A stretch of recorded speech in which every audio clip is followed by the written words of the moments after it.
This is the INKPULP Podcast. This is the INKPULP Podcast. Comics, hip hop, life.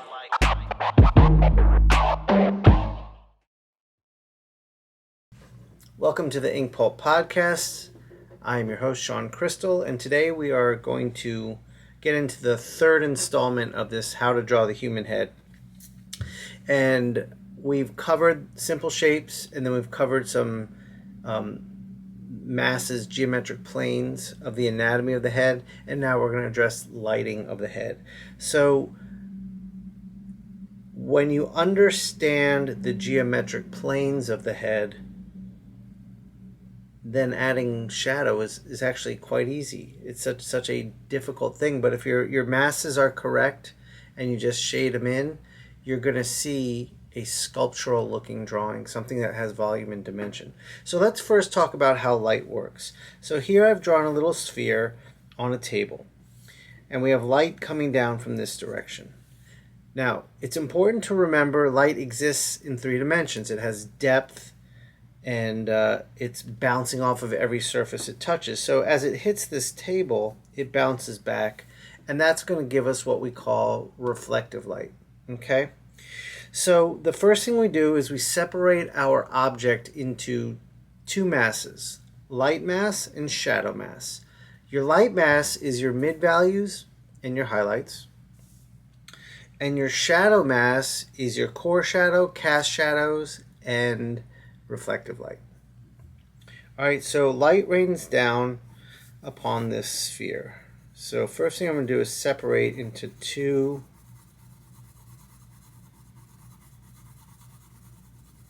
masses. Okay.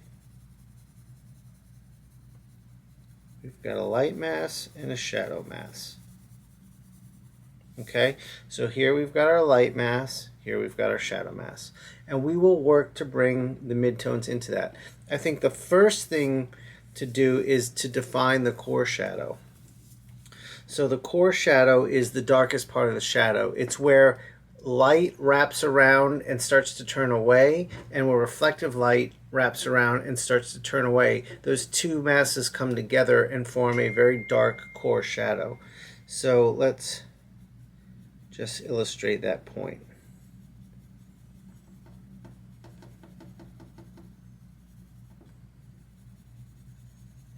So this is kind of what a core shadow is in a very simple manner.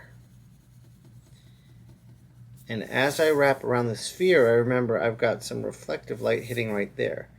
So I'm going to do this in a way that leaves that reflective light to be seen. And we can always work subtractively. It's important to remember that when you're drawing, it's not all just an additive process. It can be subtractive as well. And I think when you work subtractively, you're bringing something nice to the table.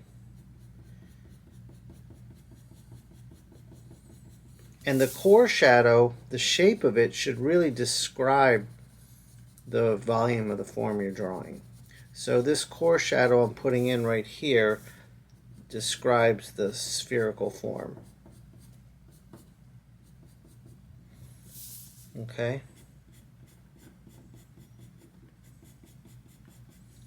Now, let me get in the edge here. Let's just darken our sphere.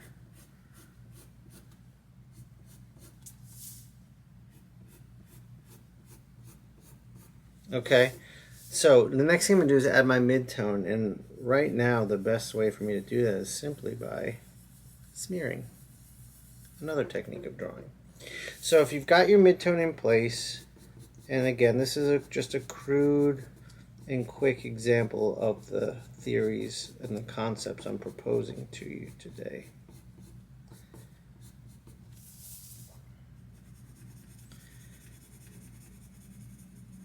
All right, then what's left is to hit our highlights. So right here where the light is hitting it, we'll get a nice highlight.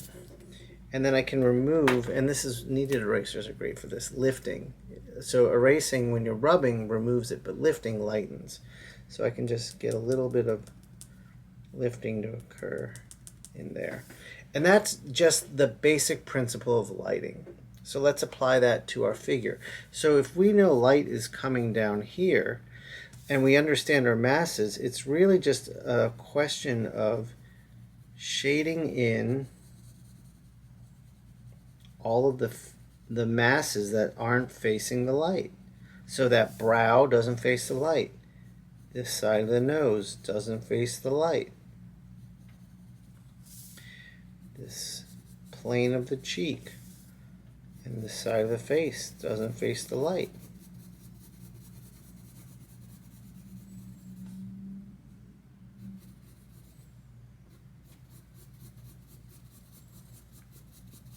Okay, this plane of the lip, the upper lip, which tucks under, we talked about that last time. Remember this example here? That's not facing the light, so it's going to be in shadow. The bottom lip is facing the light. Under the bottom lip is not facing the light. Okay, got your little chin plane right there. Okay. You've got this plane right here. Got that plane right there. Okay. The bulk of that ear plane. All right. So you can see how simple that was. It was just like the shapes were there and I just filled it out. So from there, what we can deal with is cast shadows and indicating where they are. So let's just say your nose has a little cast shadow here. Okay, and there is a plane to the chin there I want to address, so let's address that. All right, so now you've got your light mass and your shadow mass. Now if you follow the core shadow, I'm just going to darken that in real quick here.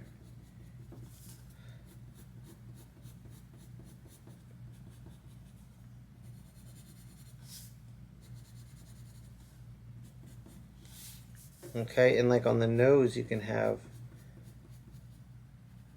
some core shadow there, so it's lighter in there. And so essentially you've got your reflective light coming into here, your main light source coming into there. You've got all your shadows where they need to be, and what I didn't do is I didn't shade under there. That is a plane that is not facing the light. And that's just the simple and you know, quick and dirty explanation of how lighting works, how to use geometric planes and masses of anatomy to understand lighting and all that jazz.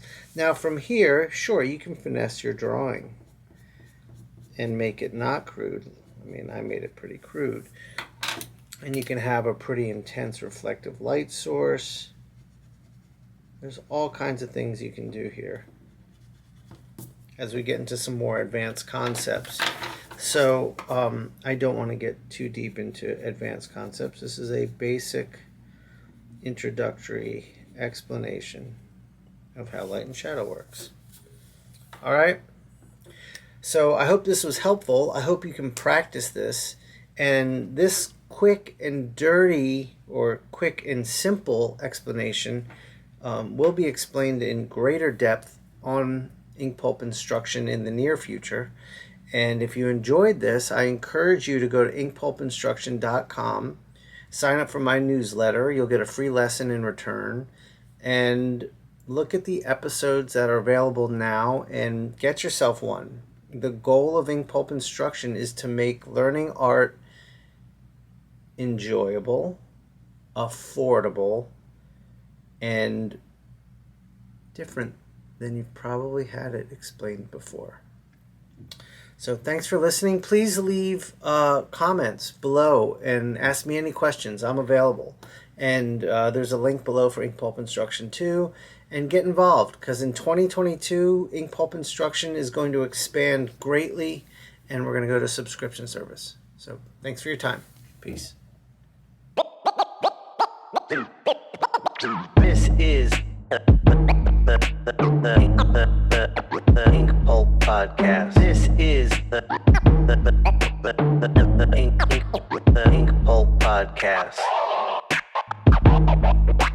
Comics, hip hop, life.